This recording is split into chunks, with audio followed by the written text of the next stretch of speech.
எது ஒன்றும் இல்லாததோ அது சிவா. ஒன்றும் இல்லாமல் இருக்கிறதுனால தான் அது எல்லை இல்லாமல் இருக்குது. ஏதோ ஒன்றா இருந்தால் எல்லையோடதான் இருந்திருக்கும். இதுக்கு நாம் சிவான்னு சொல்லுவோம்.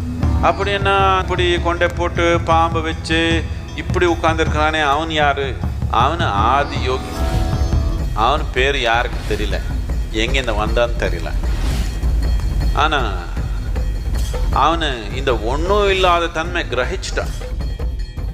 நீங்கள் யார் இந்த உலகத்தில்? நீங்கள் என்ன கிரகிச்சிருக்கீங்களோ அதுதானே நீங்கள். நீங்கள் டாக்டர் படிச்சிட்டீங்க, எல்லாரும் உங்கள் டாக்டர் டாக்டர்னு கூப்பிட்றாங்களா இல்லையா? எதுக்கு? நீங்கள் ஏதோ ஒன்று அறிவு கிரகிச்சிட்டிங்க, அதனால எல்லாரும் அந்த அடையாளம் தானே உங்களுக்கு இருக்குது. இப்போ கூட அவங்க வாழ்க்கையில் நீங்கள் என்ன கிரகிச்சிருக்கீங்களோ அதுதானே நீங்கள். இவன் அந்த ஒன்றும் இல்லாத தன்மை, எதுக்கு நான் சிவான்னு சொல்லுவோம், அது கிரகிச்சிட்டான். அதனால அவனுக்கு நாம் சிவான்னு கூப்பிட்டோம், அந்த யோகிக்கு.